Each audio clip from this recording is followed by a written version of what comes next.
तो आज हम डिस्कस करने जा रहे हैं फीमेल रिप्रोडक्टिव साइकिल, जिसे हम मेंस्ट्रुअल साइकिल भी बोलते हैं। Reproductive cycle, menstrual cycle, cycle क्यों कहला रही है? अरे भाई, साइकिल इसलिए कहला रही है because the events which are going on, the reproductive events which are going on, they repeat after a fixed time interval. So in human females, this fixed time interval is around 28 days.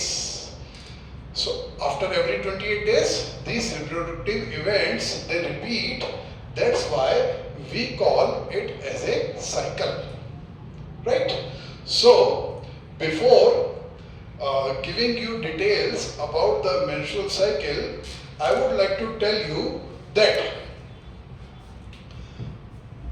all primate females show menstrual cycle. Menstrual cycle is not shown by non-primate mammalian females, right? Next thing, this menstrual cycle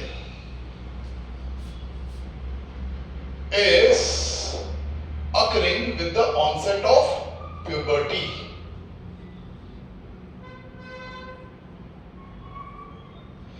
And the first menstrual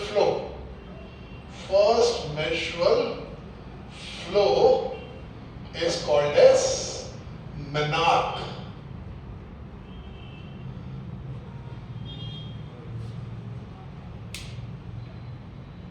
After menarche appears, the events repeats after every 28 days till the reproductive phase in human female completes its term, and that period is called as menopause. So what is menopause?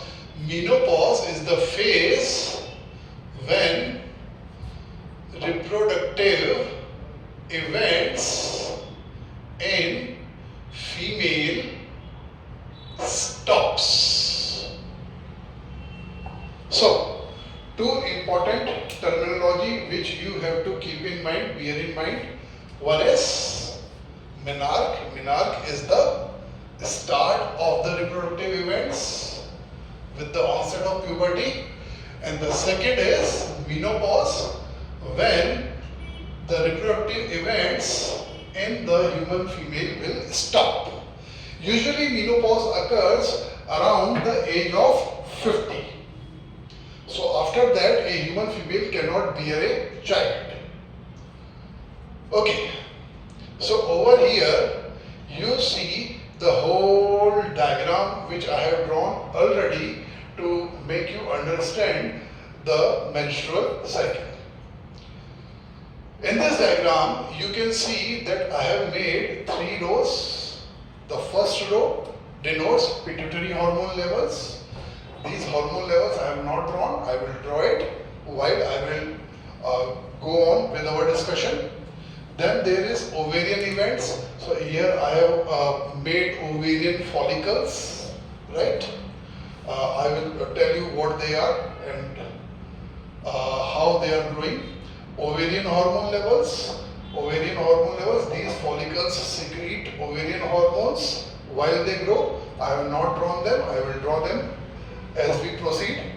And in the last row, I am showing you uterine events, the things which are going on inside the uterus. So these are the 3 rows. The whole figure is divided into 2 parts.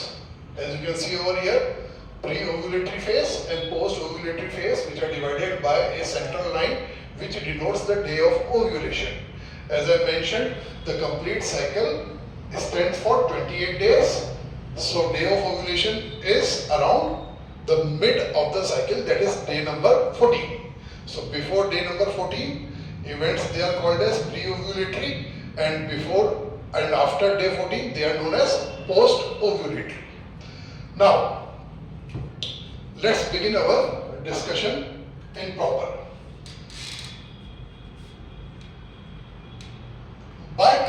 section, we consider the appearance of menstrual flow. Menstrual flow, which is also known as menses. Menses as the start of the menstrual cycle. So, menstrual flow, how do it appear? It appears very simply. Because of the decline in the levels of progesterone. The previous cycle has just ended. In this previous cycle, the levels of progesterone was high, as I will tell you over here. In this cycle, the progesterone levels are high. So, same in the previous cycle, they will be high. And now they have declined. Since progesterone levels have declined, the uterine endometrium begin to degenerate and the blood vessels inside it, the uterine arterioles, they constrict and therefore the cells of the endometrium do not receive sufficient oxygen as well as food for the growth. Hence, it begin to degenerate. So, uterine endometrial cells, mucus, blood, and lymph, they all constitute a fluid called as menstrual flow, which appears out of the female body through the birth canal, that is through cervix and vagina. That's why I have shown over here red to indicate the menstrual flow. This phase, menses phase, go on for about 3 to 5 days. Within the ovaries, what we see? That in this phase, due to the decline of the progesterone levels, the ovarian follicles, they begin to grow. Why progesterone levels decline cause ovarian follicles to grow? Because progesterone levels, when they decline, the negative feedback effect of the progesterone on the anterior pituitary gland is uplifted, and hence FSH levels as well as LH levels, they begin to rise. So FSH as well as LH levels, they begin to rise. These are the pituitary hormones, also called as gonadotropins. As the gonadotropins, their levels begin to rise, they stimulate the primary follicles inside the ovarian cortex to begin growth in both the ovaries. So some of these follicles begin growth because of this kind of stimulation. As they begin growth, they begin to secrete hormones called as estrogens. So over here what we see, that estrogen levels will begin to rise. But over here the most important point which you have to keep in mind is that estrogens, when their levels are very low, then they have a negative feedback effect on the anterior pituitary gland. Because of this negative feedback effect, we see that marginal decline in the FSH levels. This marginal decline in the FSH levels caused some of the follicles to stop their growth. So FSH has caused, FSH was the stimulant which caused growth in the follicles. Now FSH levels has declined, that's why these follicles are stopping their growth. But out of all the follicles, one of the follicle, usually in either of the ovary, has grown too much to become a dominant follicle. So we are calling it dominant follicle. This dominant follicle further grow to become tertiary follicle and secondary follicle and then tertiary follicle and finally mature Graafian follicle.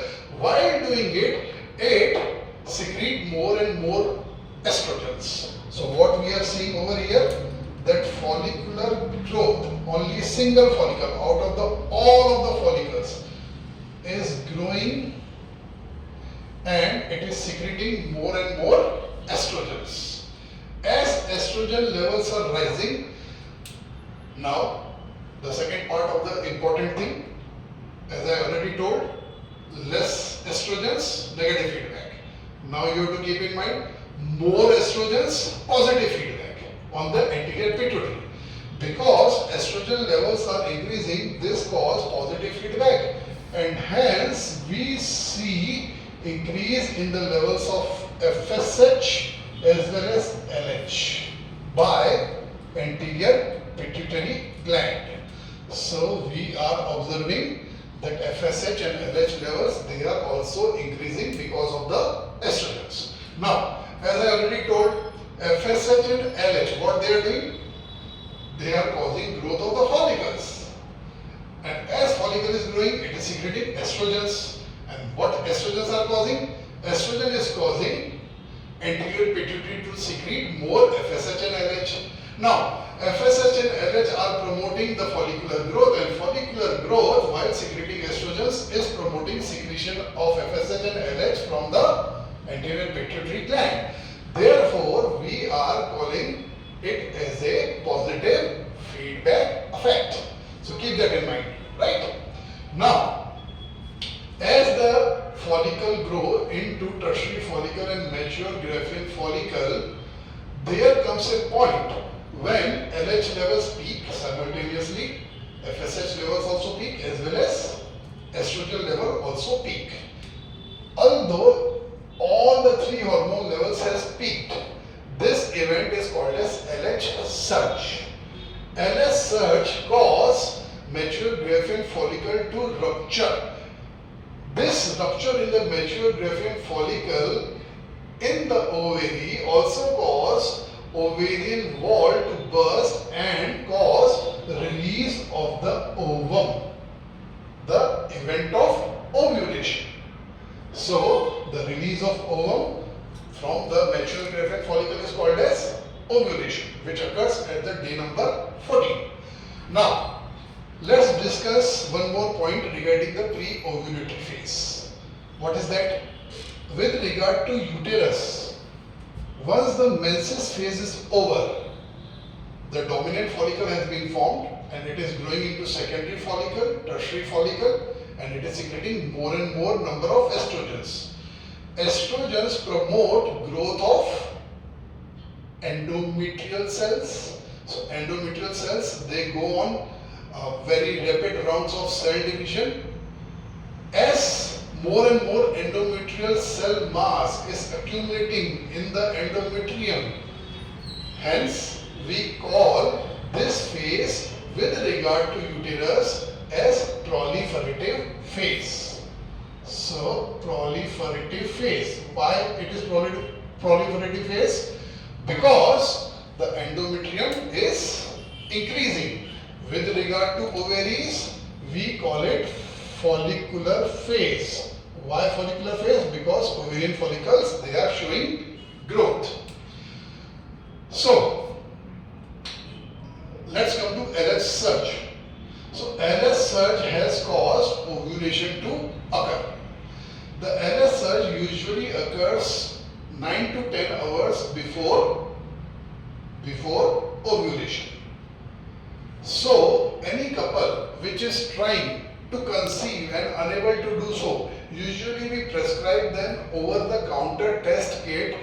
The female will take the test kit and put 2 or 3 drops of her urine in it, and if the color of the test kit strip changes from yellow to blue, then it tells us that the ovulation is soon going to occur inside the female, and that is the right time for conception for this couple.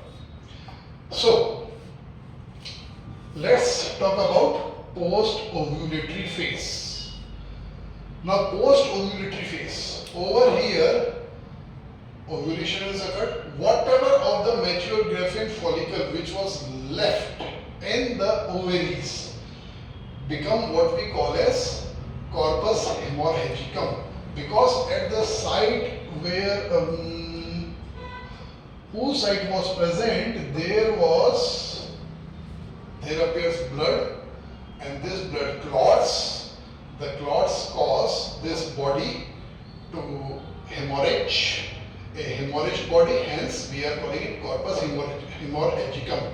But soon it turns itself into a yellow colored body, For body we use the word corpus, for yellow we use the word luteum. A corpus luteum is formed. So whatever is left of the mature graphene follicle after ovulation gives us corpus luteum. Now, as corpus luteum is formed, why corpus luteum is formed? Because of the LH surge. LH surge has caused ovulation, and because of the ovulation, whatever is left of the follicle has become corpus luteum. So, LH cause corpus luteum to form, but corpus luteum, as it forms, it begins to secrete progesterones.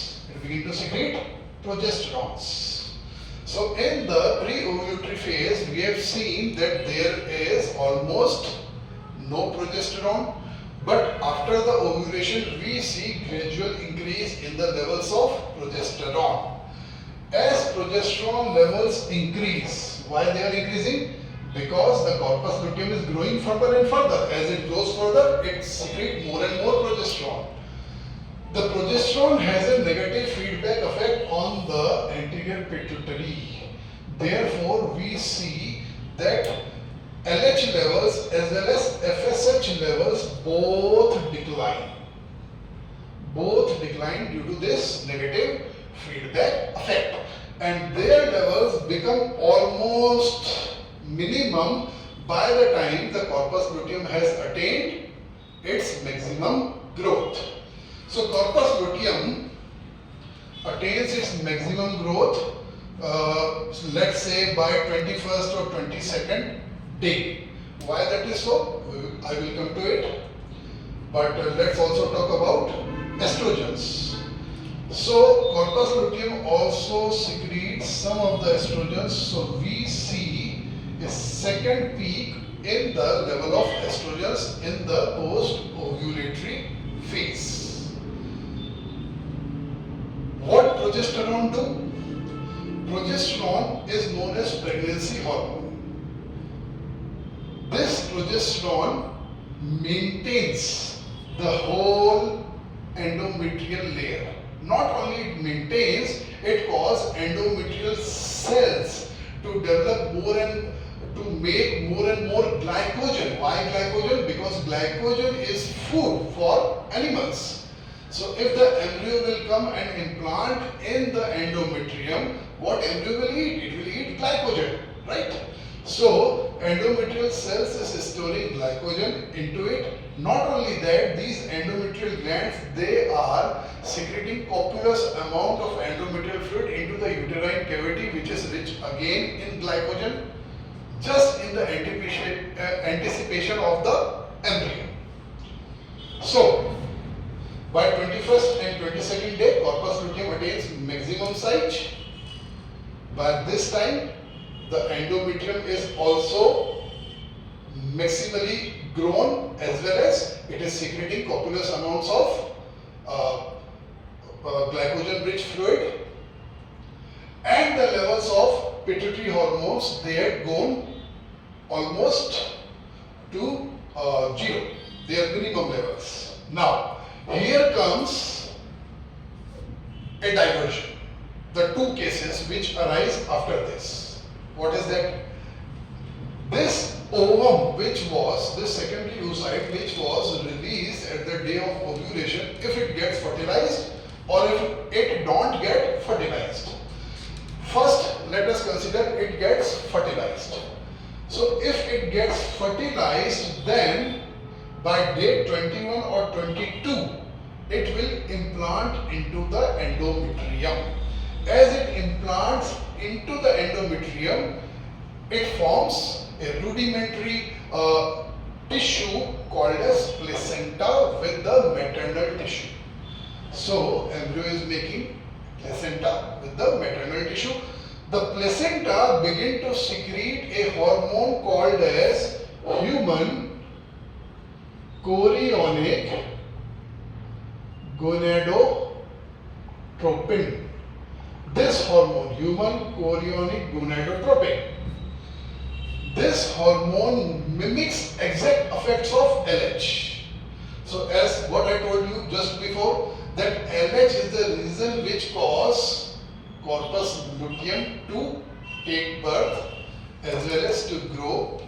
Now LH levels have gone down and SCG has been secreted by the placenta. So what SCG do? SCG keep corpus luteum living, and as corpus luteum lives, it continues to secrete the hormones by itself.